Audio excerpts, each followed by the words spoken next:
everyone. I'm Leslie Martinez, and you're listening to your Joyful Order podcast. Each week, I will bring you joyful stories that will motivate and inspire you, and at the same time, bring order to your everyday life. Let's just say the show will be a mixture of preaching and teaching with a kick of motivation from your girl here. Welcome to your Joyful Order podcast. Hey friend, thanks for tuning in to another episode. I am so delighted for today's conversation as we dive into a beautiful and deeply personal story of strength and redemption.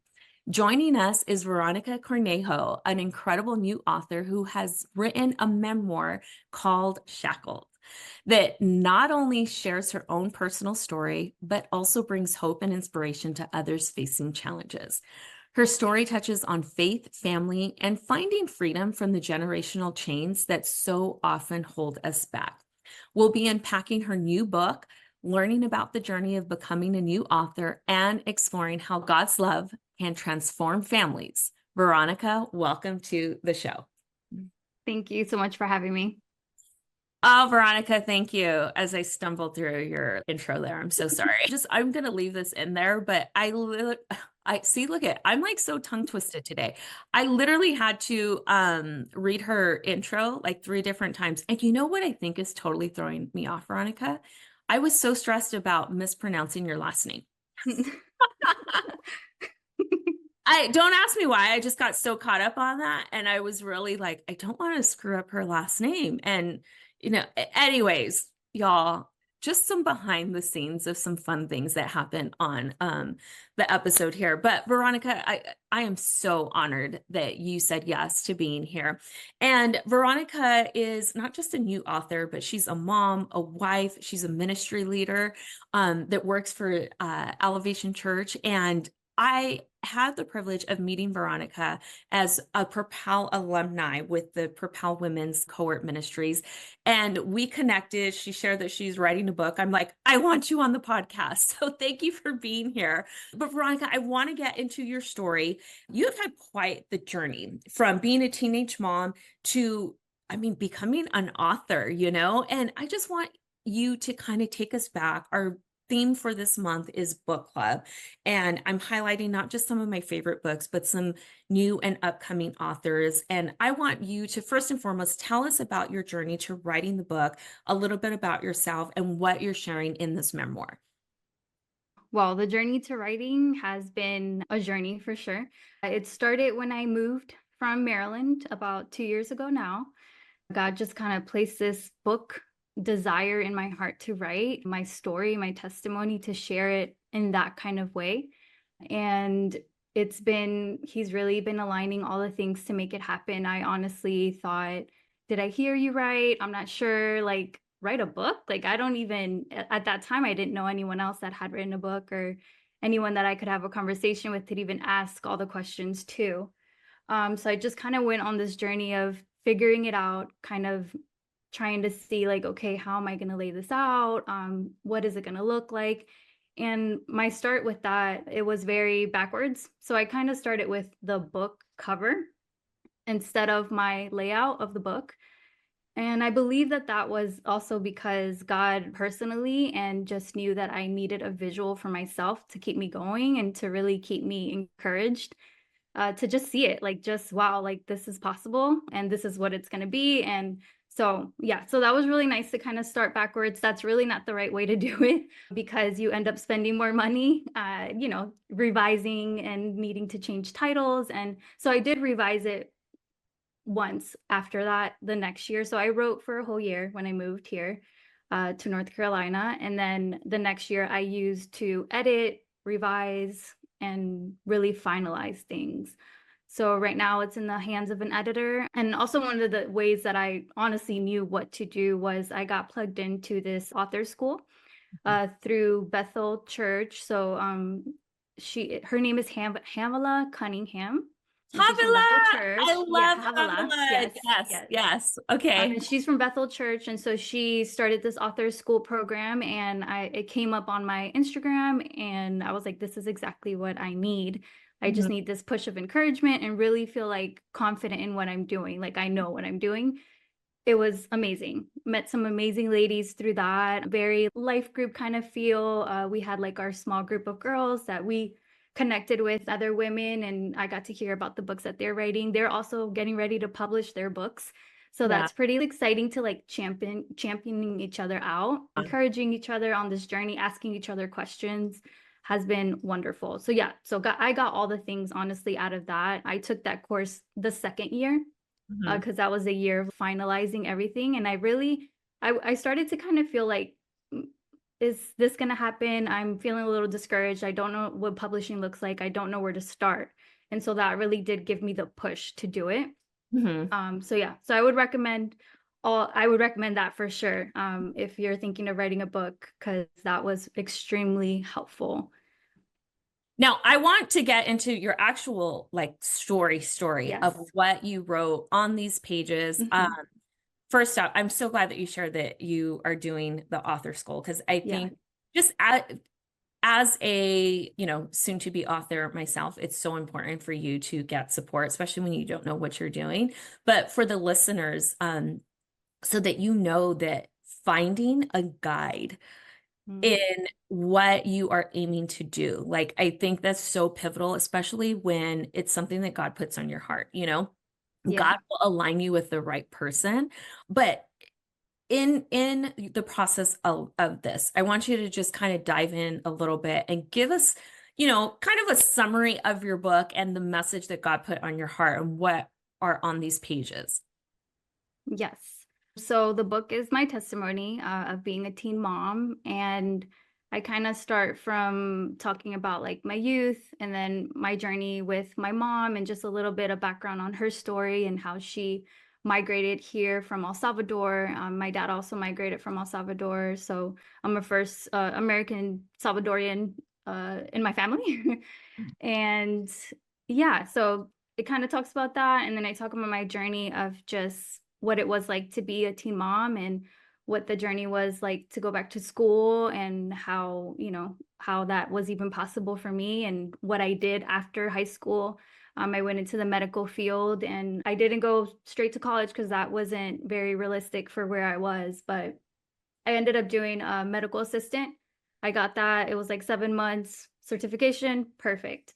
I did that for several years and then got plugged into the church in my early 20s and got into full-time ministry. And that's kind of where my journey has been ever since. And so I talk about that. I talk about my ministry journey and where I'm at now. I also talk about that and yeah, and just all the things that I've learned and I have seen. I feel like I've had a full circle with my children now. So my daughter, she is 20 years old. She's my baby. So she was my firstborn, my teen baby.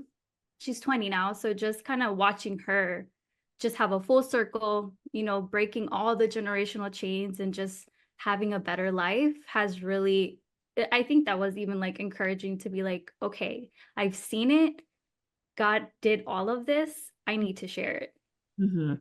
That's awesome. Now, okay, in your book, you do focus on breaking free from generational curses, Mhm. or generational bondage, I should say. Sorry.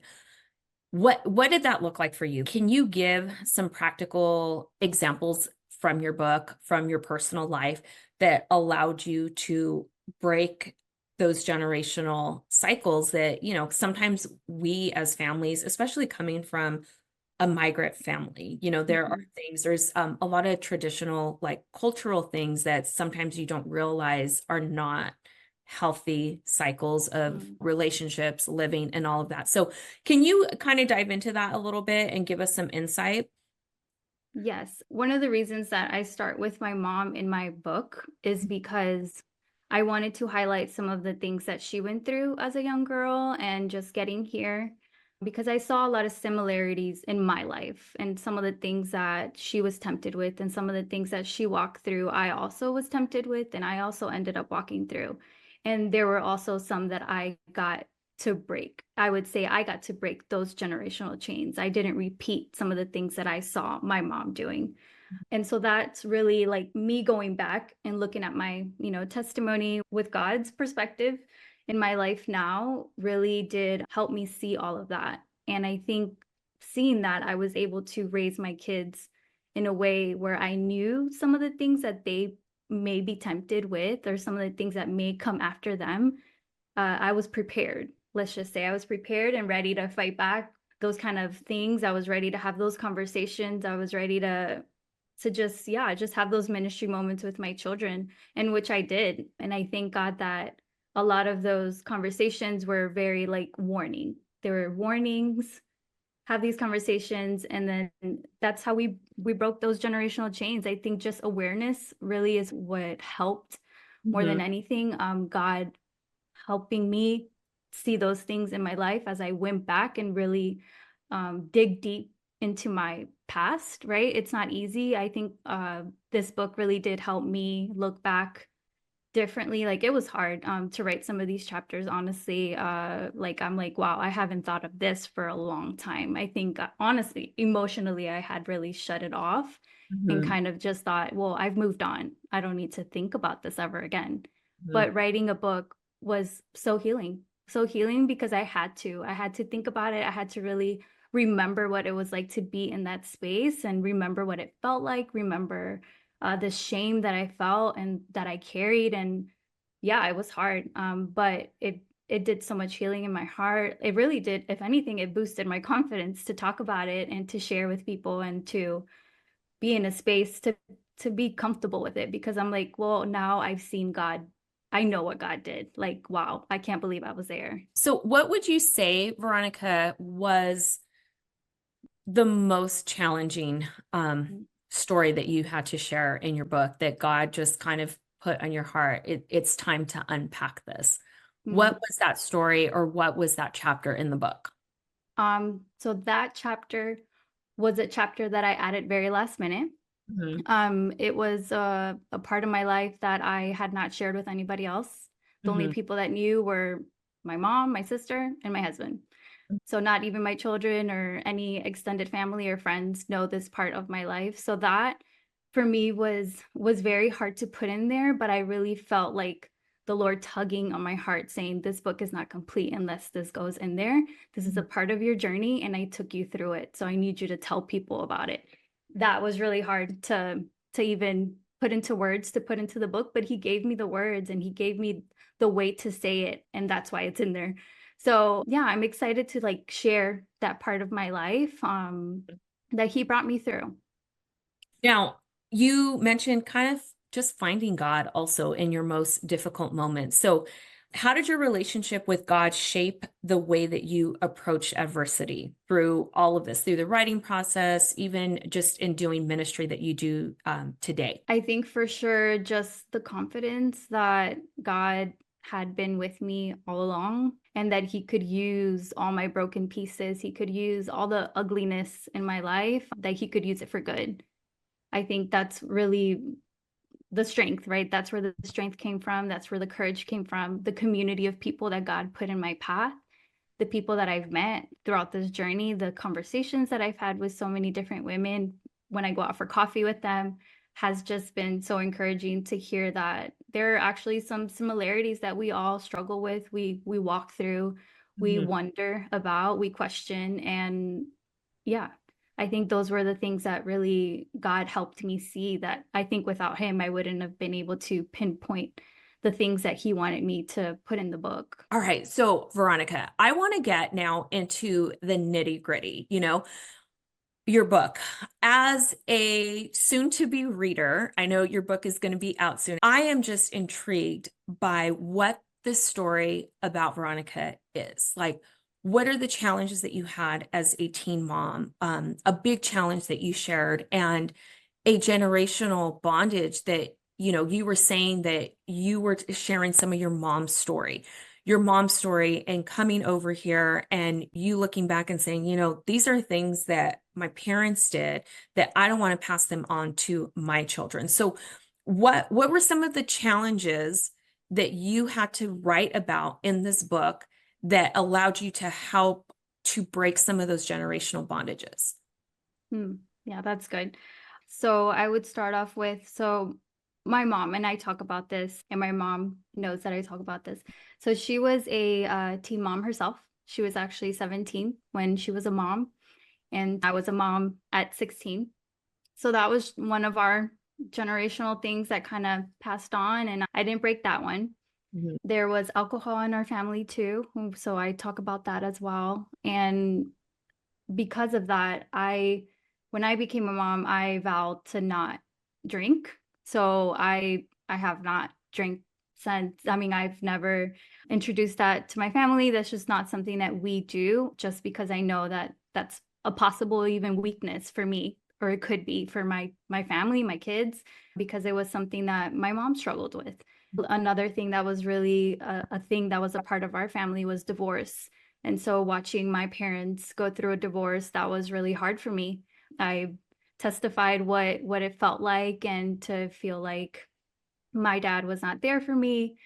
He wasn't there for me for all my special moments right after the divorce. And so finding a heavenly father for sure was a need in my heart and a desire, right? Like it really did fill something so special in my heart that I didn't have for so long after their divorce. I got married and vowed to really have a good marriage and have a lasting marriage, and really fought to figure that out. Like we really put in work. I didn't see that happening, but when I entered the church in my early 20s, my husband and I, we weren't married yet, and we were convicted of that. I mean, the minute that we gave our lives to Christ, we knew, okay, we need to get married. Like, this is wrong and we need to do this right. And we got married. We didn't know what it was going to look like. We didn't know what a Christian marriage looked like. And what does it look like to have God in your marriage? Like, what is that?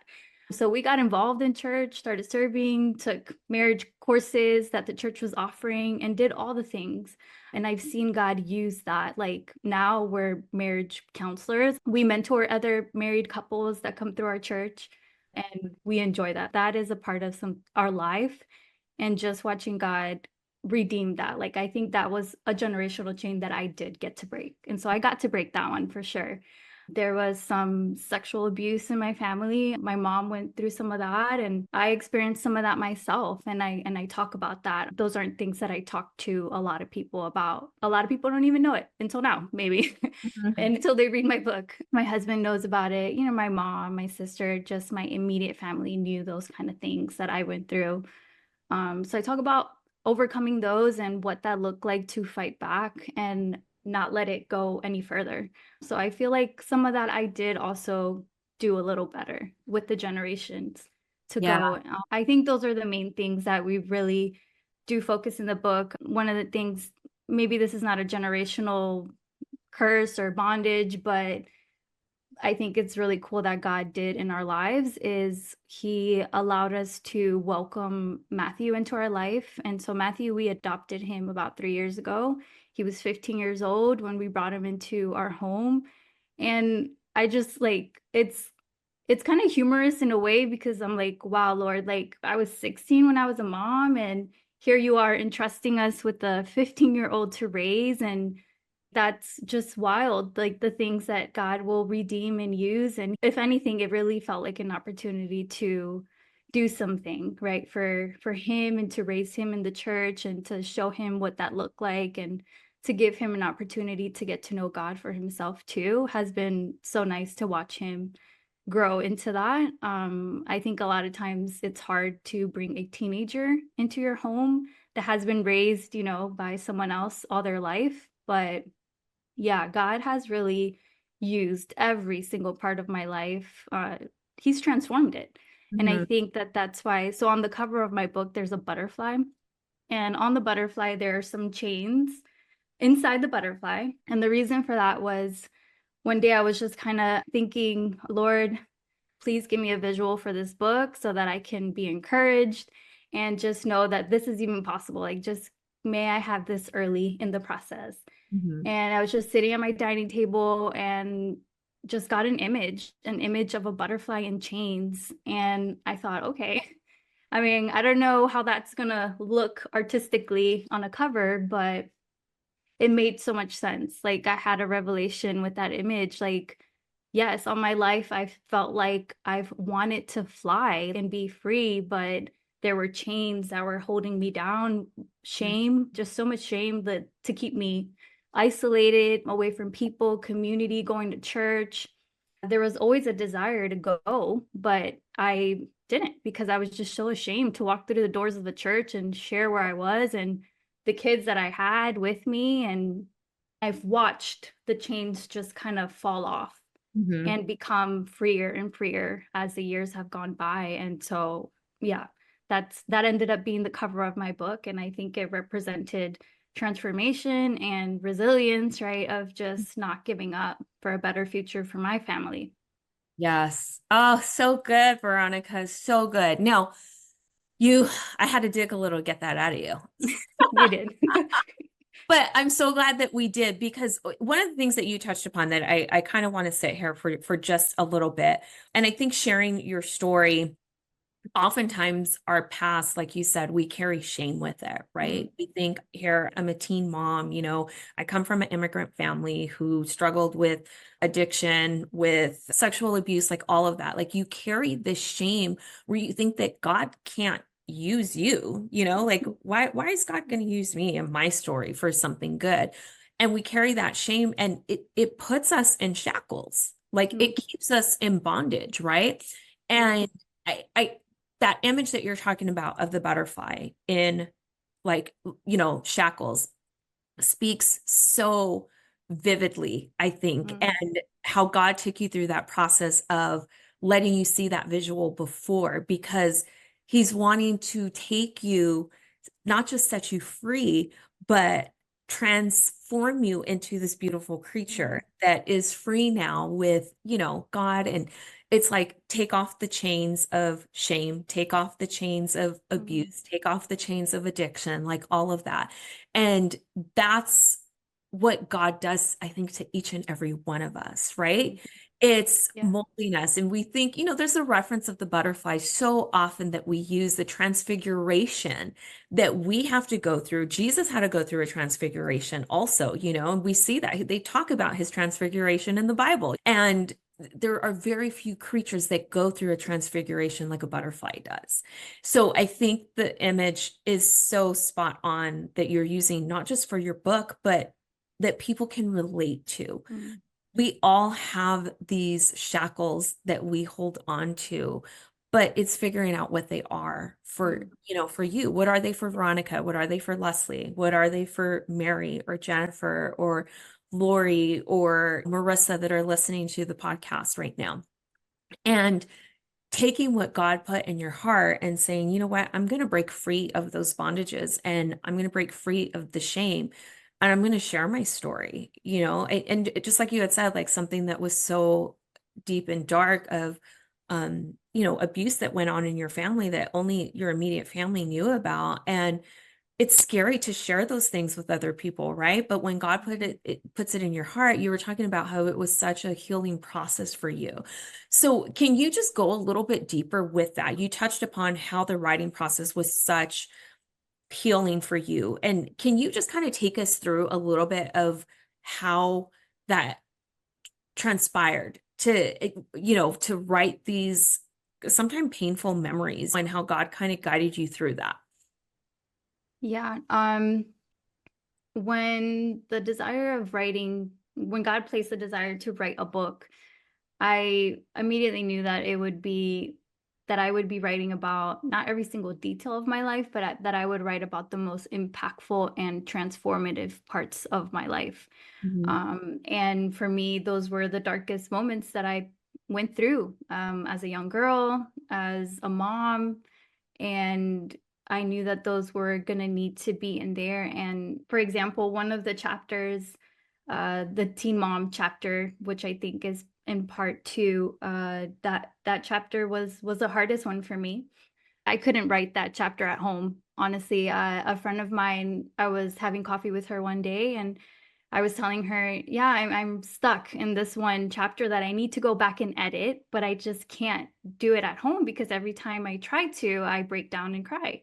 Mhm. I just need, like, privacy. And she graciously offered her home to me. She was going to be out on vacation, and I wrote so much. I was there maybe only for like 3 hours in her home, but that was just such a gift, even for God to put that in her heart and to even provide like that safe, quiet space away from everyone. And just, it was just me and God, honestly, and worship music and just writing. And he was just pouring in all the things that bringing back to remembrance, all the things that needed to be in there and how to say them and how to write them and and also how to shine light on what he did in my life. And although I walked through some hard things, I feel like God, there was always like a protection there. It wasn't that I didn't believe in God. I didn't have a relationship with him. Like I knew of him and I seeked him in hard moments only. And that was enough to get me through, but it never sustained my joy or my peace. Like he would God would rescue me from the moments, but it wasn't sustainable because I didn't have a relationship with him. And so Mhm. I realized that in my early 20s when I went back to church with my family. Mhm. Ah, so good. So good, Veronica. And I think it's amazing. I've shared with my audience too. God put a book in my heart that hopefully in the next year or something will transpire. And I'm so encouraged by you because I know just I am a huge advocate for journaling. And that's where I've never saw myself as like an author as a book. I've always had like a desire of children's books. I was a teacher a while back and just being around children's books, like children's books always brought me joy. And as a little girl, I can remember like all these children's books, right? And I never imagined that I would write a book about like my story because you think no one wants to read about my life. I'm just another ordinary person. But God uses ordinary people to do extraordinary things. And looking back as something, as we may take it, look as simple as a butterfly. Like, look how extraordinary a butterfly is. Butterfly goes from a caterpillar, goes through this transfiguration into something beautiful that flies and lives for a very short time. And we just learn of the cycle. And as a teacher, I have taught about like the little kindergartners. We bought caterpillars and watched them. There's such a huge message in the life of a butterfly and what it takes you through. But the shame that we break off, the abuse that we're breaking loose from, those bondages, and writing your story. It's therapy, right? Mhm. It's Yeah, therapy. Like you it were is. saying, you had this nice quiet place and you just needed somewhere where you couldn't be distracted and Mhm. you needed to write what God was putting on your heart. And it's like once you unpack it and you give it on paper to God, it's like it's no longer carrying you down, right? It's Mhm. you feel those bondages that are breaking loose. And whether it's God telling you to write a book, or even just journal it in paper, there is so much freedom into writing your story out and giving it to, a piece of paper and then saying, God, I'm giving it to you. And wherever that story is meant to go, if it's meant to be shared with others, like, you're writing a story, if it's meant for maybe just an immediate family member to read it, Mhm. maybe after you've passed or something. There is Yeah. just a rhyme and reason for that. Now you're like an official author, kind of, right? Your book, although it hasn't been officially released, you are getting ready to roll this book out. Mhm. What will you say was the hardest part about, not so much your story, but Mhm. what has been some like obstacles as a new author that you just didn't know that you are trying to, kind of overcome right now? I think the logistical side of things for the book, like the practical things that you don't really know unless someone tells you, like there is a cost. Mhm. There's a cost to invest, whether you are investing in an editor or you're going to invest money into, if you're not the artist, if you're not able to create, you got to pay someone, right, to do it for you. So like all those little costs, I think I didn't really prepare for, but I knew of it because I seeked to learn about it, and that's what really helped me. There was like a lot of like little editorial things that you don't really think about. Either the minute that God kind of put it in my heart to do this, I I thought of it as a way of, okay, this is like something that God is giving me. It's a responsibility, something that God is giving me to share with other people. This is his story. He's orchestrated this story, my life, and the way it turned out, and the things that he used and didn't use. Like, this is his, and I want to steward it well. And what does that look like? That looks like, for me, I've always, like, if there's something in my hands, I know I want to invest something in it, whether that's learning all about it or trying to figure it out. And I think that's why I kind of went on the journey of wanting to learn how to do it myself. Mhm. Also, it saved me some money. Mhm. So if you can do it yourself as much as possible, if not, don't be afraid to ask people either. I think God really did also align those things for me. Like, he put the right people in my path, friends that I've gotten to know that had talents that were able to add value to the book and have helped me outline it, design for it. They helped me build a website. Like, I didn't know any of that. So if this is for you, God is going to align and provide all the things for you to make it happen. Yeah. Oh, yes, that's so good. And even I would say, just like here on the podcast, we're getting to come on here. We met through Propel, and here God made that connection for us. Yeah. And now here you are sharing your story to listeners that are hopefully going to go out and get your book and support once it's released. Seeing the story of just redemption of what God can do in a teen mom and Mm. someone that just struggled and had some challenges, and getting your story out there is just, I'm so happy for you, Veronica, because Thank it's one, just the accomplishment of writing a book. That's a huge accomplishment in itself. But then also being so vulnerable to share your story. Like you said, you had to dig deep on some stuff that God was like, you need to put this in. And you. you're like, wait a minute, people don't even know about that. So being transparent, and I am certain that there is a sense of freedom that comes with that also. And I think that's why, you know, God walks us through these things. He wants us to be transparent and to see that, yes, we once were broken. Yes, we carried shame, but look how God has redeemed that, you know, Mm. and that Yeah. redemption. So tell us really quick as we start to wrap up, just a little bit. You shared briefly about you and your husband lead a marriage group. And just tell us where you're at now with ministry. Yes. So I currently work at Elevation Church. I'm a project manager there with our website team there. And my husband and I mean, we're pretty involved in the church too. Like, we serve, and we have a e-group, marriage e-group that we lead. We're also kind of mentors. That's kind of like a new thing that we've started here. It was something that we did in Maryland, but now it's kind of a gift to be able to do it here in our new home that we have now, that we moved into. And yeah, we're part of the youth, still putting back into the youth. We've always kind of had a heart for that as well. Like, we were, so I don't know, I didn't really share this, but this is in the book. But my husband and I, so we're high school sweethearts. We met our senior year in high school. When we met, the both of us, we were actually both going back to school like, we stayed back a year, me Mhm. because I was a mom, and he was actually a dad himself.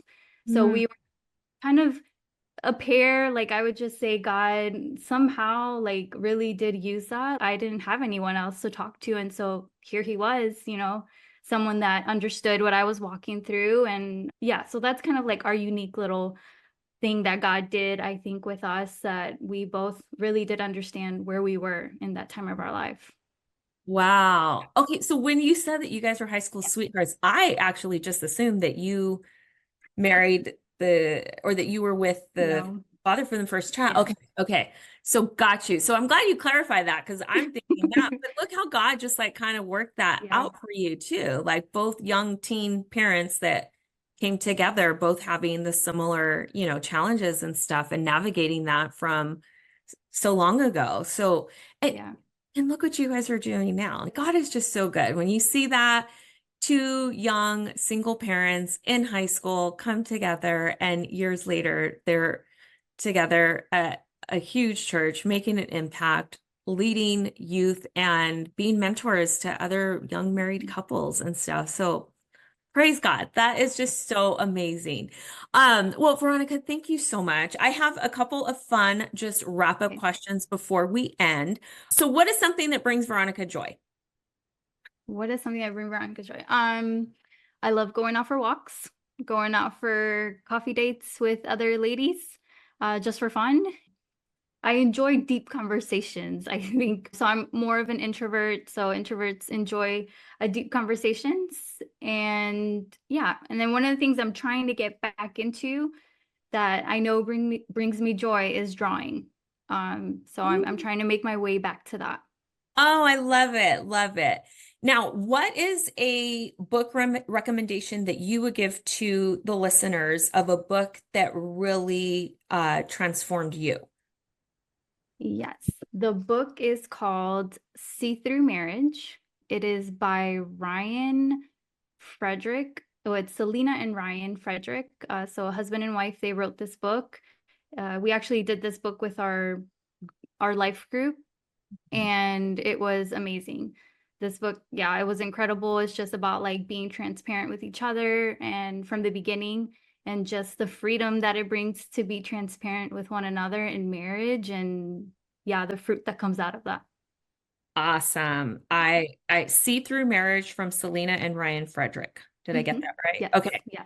I'm going to put that in the show notes for people to look that up also. And then lastly, where can our listeners follow you and get the release date of your book?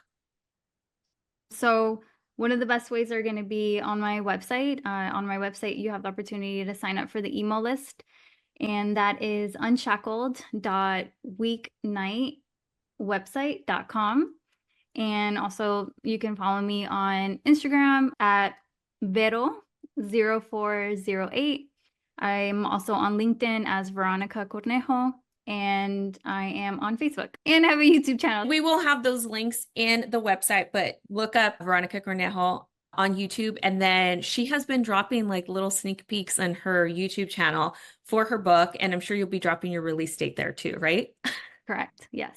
Awesome. Well, Veronica, thank you so much for sharing your heart and just your incredible story with us today. Your journey is just such a beautiful reminder that no matter where we come from or what we've been through, that God is just always present and ready to rise us above and beyond what we can imagine. Now, be sure to check out her book. I can't wait to, get my hands on it myself. And you guys got to go check out. You really have to go look at her website because her website is just so beautiful. And there is a sneak peek to the cover of her book on there, and it's absolutely beautiful. But if this episode just, touched you, if it encouraged you, will you do me a favor and go share it with somebody that you love? And until next time, friends, go chase joy.